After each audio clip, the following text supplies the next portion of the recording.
we were in this chamber debating a motion put by the Leader of the Opposition to pass a resolution on the dire humanitarian situation in Yemen. Now, that is a complex foreign policy matter to which the government was prepared to grant leave to the opposition in order to facilitate the passage of this motion. What it does is it makes a lie of the government's denying leave simply on the basis of foreign policy motions. No, they are denying leave because they don't want to vote on foreign policy issues that make them uncomfortable. That's what denying leave has done here, because what we have with regards to the situation in West Papua, our close neighbour, is one where successive governments have ignored the horrendous human rights abuses committed against the West Papuan people by the Indonesian government, facilitated by the support given to the Indonesian government by Australia through the training of military and other support. We have researchers at Griffith University who are backed up by Amnesty International who say that in the last 50 years, 500,000 people killed in West Papua as a result of Indonesia's occupation. It's been referred to as a slow-moving genocide. And here we have both parties denying leave on an issue where people in our region are facing 15 years in prison for doing nothing other than raising the Morning Star flag, where we have political prisoners locked up for years for attending demonstrations. It is time now, Mr President, for other parties to join the Greens and the international movement building in support of the West Papuan claim for self-determination. Selamat datang di Suara Papua ID, platform yang hadir untuk menyuarakan aspirasi dan perjuangan rakyat Papua. Di sini, kami berkomitmen untuk memberikan informasi terkini, analisis mendalam, dan perspektif yang beragam mengenai isu-isu yang mempengaruhi Papua. Mari bergabung dalam diskusi untuk memahami lebih jauh tentang budaya, sejarah, dan harapan masa depan Papua. Suara Anda adalah bagian penting dari perjalanan ini. Kami mengundang Anda untuk bersama-sama menjelajahi isu yang sangat penting dan sensitif mengenai gerakan kemerdekaan Papua Barat. Dalam konteks ini, kami akan membahas pernyataan Presiden United Liberation Movement for West Papua, ULMUP, Benny Wenda, yang telah mengungkapkan rasa terima kasihnya kepada Perdana Menteri Papua Nugini, James Marape, atas keberaniannya dalam mengangkat isu Papua Barat dalam pertemuan dengan Presiden Indonesia, Prabowo Subianto. Mengangkat isu penentuan nasib sendiri bangsa Papua Barat. Wenda menyebut langkah Marape sebagai berani dan langka, terutama di kalangan pemimpin Melanesia, yang secara terbuka menantang posisi Indonesia mengenai Papua Barat. Ini menunjukkan semangat solidaritas dan persaudaraan di kawasan Melanesia. Amnesti dan kebebasan. Wenda juga mempertanyakan tawaran amnesti dari Presiden Subianto, menekankan bahwa bagi rakyat Papua Barat, kemerdekaan adalah tujuan utama. Ia mengungkapkan keraguan terhadap tawaran tersebut, mengingat tindakan pro-kemerdekaan seringkali dihadapi dengan penangkapan dan kekerasan. Seruan untuk referendum. Dalam pernyataannya, Wenda meminta agar Presiden Prabowo mengizinkan referendum penentuan nasib sendiri yang telah lama ditolak. Ia menekankan bahwa amnesti sejati harus disertai dengan pembebasan semua tahanan politik dan pengakuan atas hak rakyat Papua Barat untuk berjuang secara damai. Komitmen Papua Nugini. Perdana Menteri Marape menegaskan komitmen Papua Nugini untuk terus memperjuangkan isu-isu yang berdampak pada rakyat Papua Barat sambil tetap menghormati kedaulatan Indonesia. Ini menunjukkan pendekatan yang hati-hati tetapi positif dalam menangani persoalan kemerdekaan Papua. Mari kita bersama-sama mendalami isu ini, memahami perspektif yang berbeda, dan menilai langkah-langkah yang diambil oleh pemimpin di kawasan ini. Diskusi ini penting untuk menyuarakan harapan dan aspirasi rakyat Papua Barat dalam perjuangan mereka untuk kemerdekaan. Presiden United Liberation Movement for West Papua, ULMUP, Benny Wenda berterima kasih kepada Perdana Menteri James Marape karena secara langsung mengangkat isu Papua Barat dalam pertemuannya baru-baru ini dengan Presiden Indonesia Prabowo Subianto. Tuan Wenda menggambarkan langkah tersebut sebagai berani dan langka, khususnya bagi para pemimpin Melanesia untuk secara terbuka menghadapi Presiden Indonesia tentang Papua Barat. Ia menambahkan bahwa dengan mengangkat isu Papua Barat pada pelantikan Prabowo, Marape menjiwai semangat persaudaraan dan solidaritas Melanesia.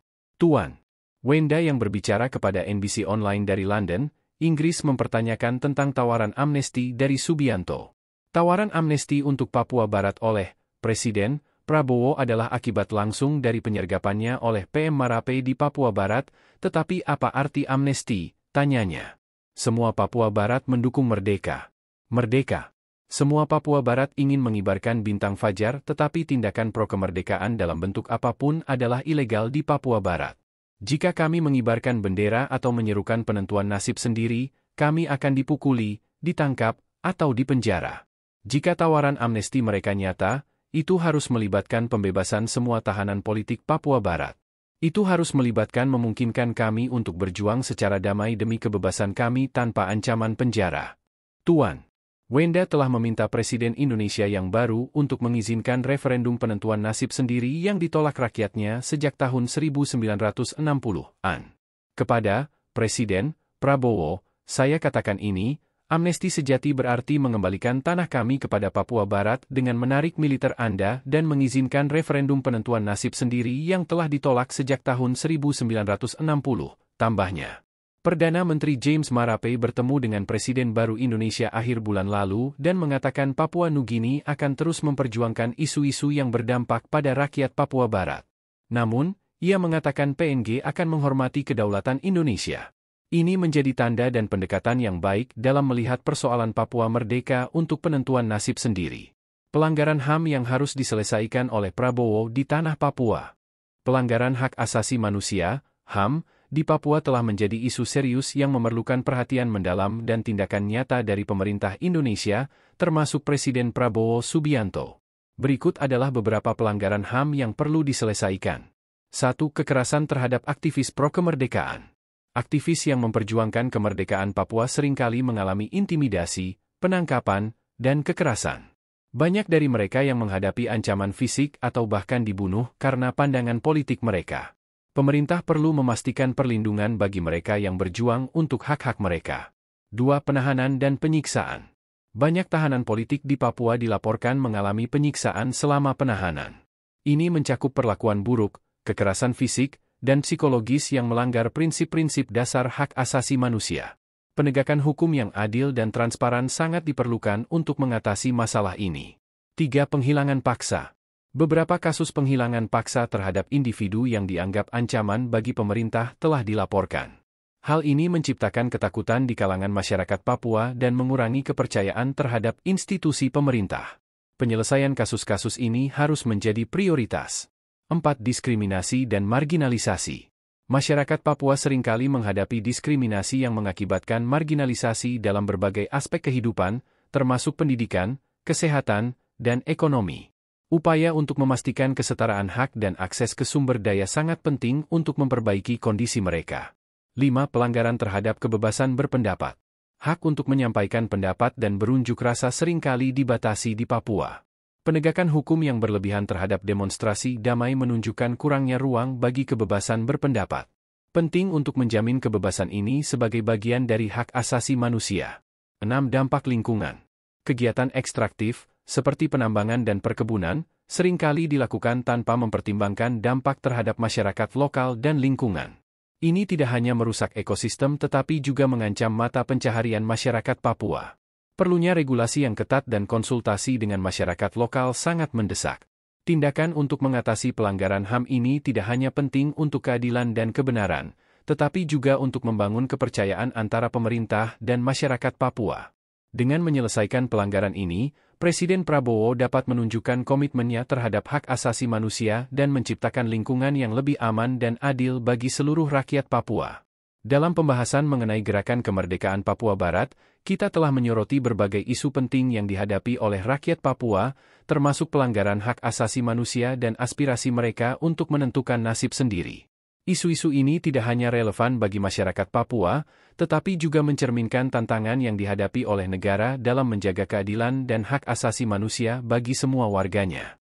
Kami berharap agar pemerintah Indonesia, di bawah kepemimpinan Presiden Prabowo, dapat mengambil langkah konkret untuk mengatasi pelanggaran hak asasi manusia dan memberikan ruang bagi dialog yang konstruktif. Dengan mendengarkan suara rakyat Papua dan menghormati hak-hak mereka, kita dapat membangun masa depan yang lebih baik, damai, dan inklusif. Semoga solidaritas antar negara di kawasan Melanesia dapat terus diperkuat, dan bahwa komitmen untuk keadilan dan kemanusiaan akan menjadi landasan bagi semua tindakan yang diambil. Dengan harapan dan kerjasama, kita dapat bersama-sama menjadikan Papua tempat di mana setiap individu dihargai dan memiliki kesempatan yang sama untuk berkembang. Wah.